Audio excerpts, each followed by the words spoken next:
ओम शांति। कैसा लग रहा है दादा की जीवन कहानी को सुनकर सबको? बहुत अच्छा लग रहा है। बहुत अच्छा लग रहा है। योग अब सहज लगता होगा है कि इतना त्याग, इतना अभ्यास, और बाबा का पहला जीवन भी कितना त्यागी और व्यवस्थित था। संयम नियम से बिल्कुल एक्यूरेट चलने वाले थे। तो ऐसी ही महान हस्ती को भगवान ने पकड़ा, निमित्त बनाया है। आज सुनते हैं कश्मीर में ज्ञान मंथन। कश्मीर में दादा एकांत में ईश्वरीय चिंतन में लवलीन रहते थे। वे कुछ समय ज्ञान युक्त पत्र लिखने में व्यतीत करते और कुछ समय वहां साथ रहे हुए संबंधियों को ईश्वरीय ज्ञान देते थे। अतः उनकी धारणा भी अब अधिक बहुत ऊंची उठ रही थी। वहां ज्ञान लाभ के बारे में ब्रह्मा कुमारी निर्मल शांता जी, जो दादा की लौकिक पुत्री, उन्होंने सुनाया। मैं कश्मीर में बाबा के साथ गई थी। वहां भी बाबा हमें ज्ञान सुनाते थे। उसे सुनकर मैंने निर्णय किया कि अब तो मुझे प्रभु की सच्ची गोपी बनना है और अपने जीवन को पवित्र बनाकर विश्व के कल्याण के लिए कार्य करना है। दिनों दिन मुझ में ज्ञान की मस्ती बढ़ती जाती थी। अब मेरी बुद्धि में ज्ञान ही समाया हुआ था। एक दिन की बात है कि मैं घर से बाहर कहीं जा रही थी कि वहां कश्मीर में आए हुए हमारे एक परिचित व्यक्ति, जिनका नाम रिजुमल था, उन्होंने मुझसे पहाड़ी का रास्ता पूछा। मैंने ज्ञान की खुमारी में उनसे कहा, आप पहाड़ी का रास्ता पूछते हो या परम धाम का? मेरी ऐसी बातें सुनकर उन्हें बहुत ही आश्चर्य हुआ और उस दिन से लेकर वे भी हमारे यहाँ ज्ञान सुनने के लिए आने लगे। उन्हीं दिनों मैं बाबा के साथ अमरनाथ भी गई थी। हम लोग घोड़ों पर सवार थे। हम रास्ते में ही थे कि बहुत बड़ा तूफान आया और बहुत से लोग तो रास्ते में ही लौटकर वापस चले गए थे, परंतु बाबा नहीं रुके। उन्होंने कहा कि हमें अपनी मंजिल पर जाना है। मैंने देखा कि बाबा की प्रतिज्ञा हमेशा दृढ़ हुआ करती थी। वे बहुत ही साहसी और मार्ग की कठिनाइयों से कभी ना घबराने वाले थे। आखिर हम वहां पहुंचे। हालांकि उस दिन बाबा बहुत साधारण वेशभूषा में थे, तो भी पुजारी लोगों ने बाबा को देखकर समझा कि वे कोई राजा है। बाबा ने उनसे पूछा कि वह वर्ग का लिंग कैसे बनता है। पहले तो यह भेद बताने में वो आनाकानी करने लगे, परंतु उन्होंने दादा को कोई राजा समझकर आखिर सब भेद बता ही दिए। हैदराबाद में सत्संग में दिनों दिन वृद्धि होती गई। दादा की अनुपस्थिति में, दादा वहां नहीं थे, उनके ही मकान में अपने आप ही सत्संग की स्थापना हो गई। उनके मित्र संबंधी और आने वाले कुछ नर नारी इस ज्ञान से इतने प्रभावित हो गए थे कि उनके द्वारा घर घर में इस सत्संग की महिमा की आवाज पहुंच गई थी। शहर के लोगों ने देखा कि इस सत्संग में जो कोई भी आता है, उसके जीवन में विशेष परिवर्तन आ जाता है। वह अशुद्ध खान पान को छोड़ देता है। उसकी अन्य बहुत सी गंदी आदतें भी मिट जाती हैं। जो माताएं घर में पहले झगड़ा करती थीं, अतः वे शांतपूर्ण व्यवहार करने लगी थी। लोगों ने यह भी सुना था कि यहाँ साक्षात्कार भी सहज ही होता है, इसलिए लोग इस सत्संग की ओर आकृष्ट थे। अतः दिनों दिन सत्संग में आने वालों की संख्या बढ़ने लगी। अब लगभग 300 माताएं, कन्याएं, भाई प्रतिदिन आने लगे।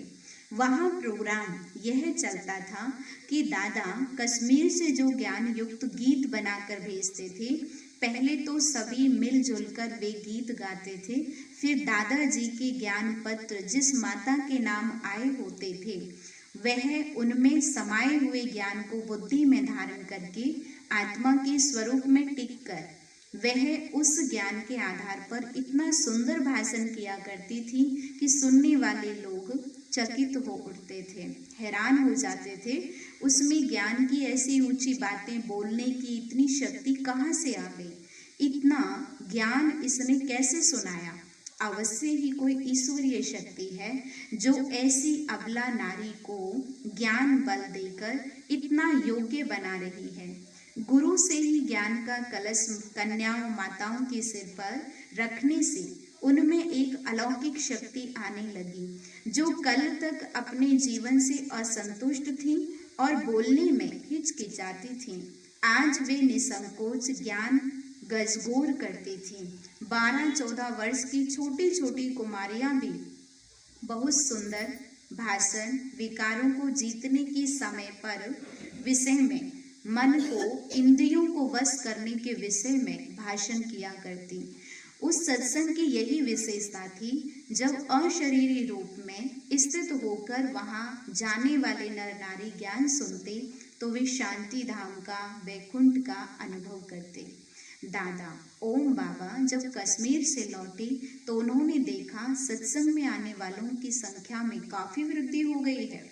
कन्याएं, माताएं और पुरुष बहुत ही उमंग उल्लास में ज्ञानामृत पीकर अपना जीवन पवित्र और सुख शांति में बना रहे हैं। बहुत लोगों को तो घर बैठे ही दादा का साक्षात्कार हुआ था और उस अवस्था में अव्यक्त मूर्त प्रभु ने उनसे कहा था कि मैं अमुक स्थान पर आकर ईश्वरीय ज्ञान दे रहा हूँ, आप वहाँ मेरे पास आओ। ऐसे ऐसे साक्षात्कार होने लगे माताओं बहनों को। इस साक्षात्कार से पहले उन लोगों को दादा का, ओम मंडली का, किसी तरह का कोई भी परिचय नहीं होता और इसी साक्षात्कार के आधार पर वे ओम मंडली में आ पहुंचते थे। पता भी नहीं था उनको, लेकिन जैसे ही साक्षात्कार में जो सीन देखते वहां पहुंच जाते थे। वे आते ही दादा से कहते, आपने ही तो हमें दिव्य साक्षात्कार करा के यहाँ बुलाया है। दादा सोच में पड़ जाते। इन सभी बातों को देखकर दादा को अंत प्रेरणा हुई, यह अव्यक्त एवं गुप्त परमपिता परमात्मा का कार्य चल रहा है। वही स्वयं उन द्वारा, दादा के द्वारा और माताओं द्वारा यह कार्य करा रहे हैं और आगे चलकर मनुष्य मात्र के कल्याण का कोई विशेष कार्य कराना चाहते हैं। हम बता आए हैं कि सत्संग में आने वाले कई भाई बहन ऐसे थे जिन्होंने दादाजी की अनुपस्थिति में आना शुरू किया था, जब दादा वहाँ नहीं थे। अतः जब दादा कश्मीर से लौटे, उन भाई बहनों ने दादा को पहली बार देखा। ओह प्रभु, प्रथम मिलन में ही उन सभी को ऐसा अनुभव हुआ जैसे वे दादा के अलौकिक बच्चे अथवा बच्चियां हों। उन्होंने देखा कि बाबा का शरीर एक न्यारा शरीर है, वस्त्र बिल्कुल सफ़ेद हैं और मस्तक ज्ञान सूर्य के प्रकाश से खूब चमक रहा है। नयन तेजों में दिखाई दे रहे हैं, जैसे कि उनसे ज्योति की किरणें निकल रही हों। बाबा की उपस्थिति से देखने वालों के मन पर शीतलता का प्रभाव पड़ रहा होता, मानो दादा के मन में, उनकी कर्मेंद्रियों में अथाह शीतलता हो। दादा के शरीर की बनावट ऐसी जैसे श्री नारायण साधारण रूप में खड़े हों। अन्य पुरुषों की तुलना में उनकी कांति ऐसी दिखाई देती जैसे कि वे सितारों के बीच में चांद हों। बाबा को देखकर अथवा उनकी अलौकिक दृष्टि पड़ने से कुछ ही क्षणों में कई भाई बहन दिव्य दृष्टि पाकर श्री कृष्ण का, वैकुंठ का साक्षात्कार करते थे और उस वृद्ध शरीर में श्री कृष्ण को देखकर वे उन्हें जोर से पकड़ लेते। बहुत बार बाबा उन बच्चियों से छुटकारा पाने के लिए वहां से हट भी जाते और छिप जाते, परंतु जो बहनें अथवा भाई दिव्य दृष्टि द्वारा साक्षात्कार कर रहे होते थे तो वे चर्म चक्षु बंद होने पर भी बाबा को दिव्य चक्षु द्वारा ढूंढ लेते थे, कहाँ छिपे हैं बाबा, और अतीन्द्रिय सुख में फूले ना समाकर श्री कृष्ण के अव्यक्त रूप को देखते हुए रास रचाते रहते। आनंद में अवस्था में वे कई बार ये मधुर सामूहिक गीत भी गाते थे, जैसे मोही ज्ञान के झूले झुलाए कोई, मोही प्रेम के झूले झुलाए कोई, मेरा जाने जिगर है योगी सोई, मेरा सम हूँ मैं प्रेम प्यासी, दीदार खातिर मैंने लोक लाज खोई। मैंने दीदार खातिर लोक लाज खोई, मोही ज्ञान के झूले झुलाए कोई। इस तरह के वह गीत गाती। बचपन में भी दिव्य साक्षात्कार, छोटी आयु के बच्चों को और बच्चियों को भी साक्षात्कार होते थे। इस विषय में ब्रह्मा कुमारी हृदय मोहिनी जी, जो हमारी दादी गुलजार जी नाम से बाद में प्रसिद्ध हुई, जो कि वर्तमान समय ईश्वरीय विश्वविद्यालय की सह प्रशासिका, दिल्ली जोन के इंचार्ज, अभी तो दादी इस समय नहीं है, और जिन्हें अब भी दिव्य साक्षात्कार अंत तक भी होते थे, लास्ट समय तक भी। एक दिन की बात है, ओम बाबा को हमारे लौकिक मित्र संबंधियों ने अपने घर में सत्संग के लिए निमंत्रण दे के बुलाया। ये गुलजार दादी जी कह रही हैं। कृपालु बाबा अपने बच्चों के कहने पर आ पधारे। रोज ही शाम काल को सत्संग होता था, जहाँ कुछ ज्ञान युक्त गीत, ओम की ध्वनि और व्याख्यान चलते रहते।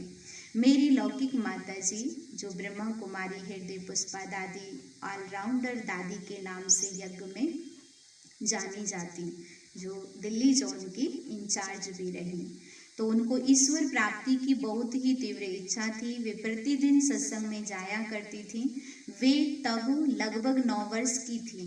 गुलजार दादी घूमने फिरने और पढ़ने में ही मगन रहती थी, इसलिए धर्म की बातों की ओर मेरा ध्यान नहीं गया था। मैं माँ के साथ ही 2-3 बार सत्संग में जाती रही, परंतु वहाँ भी खेल कूद में ही सत्संग का समय व्यतीत कर देती थी।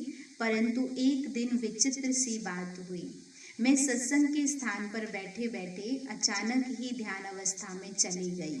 मेरे आसपास जो माताएं बैठी थीं, उन सब ने यह सोचा शायद ये सो रही है, परंतु काफ़ी समय से एक ही आसन पर स्थिर बैठे देखकर कुछ एक का मेरी ओर ध्यान गया, और जब मैं ध्यान अवस्था से उतरी तब ऐसा उन्होंने मुझे बताया।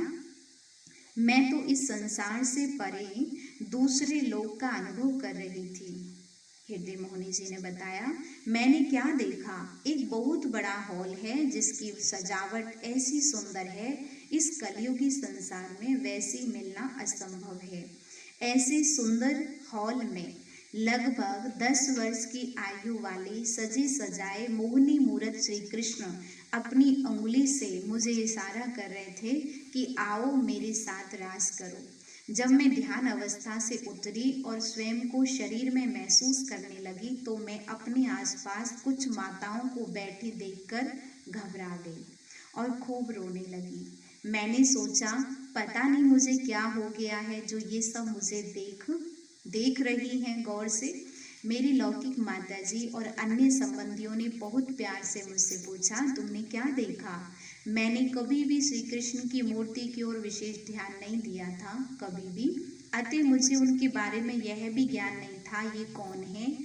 मैं यह वर्णन भी नहीं कर सकती किसको देखा।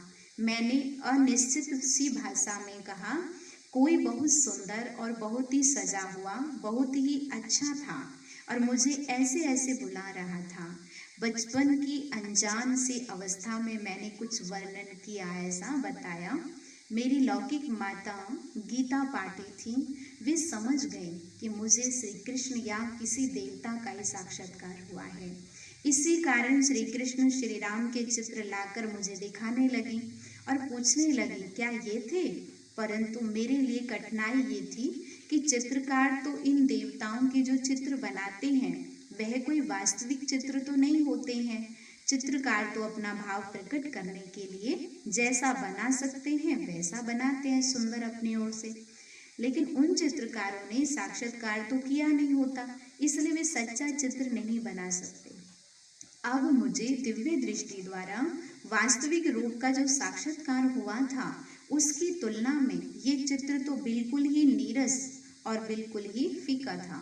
अतः मेरे लिए उस दिन यह कहना कठिनाई थी कि श्री कृष्ण का चित्र है। हाँ, उसके पोज, उसकी मुरली और वस्त्रों से थोड़ा सा मेल था, इसलिए मैंने कहा हाँ मैंने ऐसा देखा था, परंतु वह इससे बहुत ही सुंदर था और सजा हुआ था, आकर्षण मूर्त भी था। उसकी तुलना में ये चित्र तो कुछ भी नहीं है। इस प्रकार की साक्षात्कार और बहुत से बच्चों को बड़ी आयु वाले लोगों को भी ऐसे साक्षात्कार होते थे।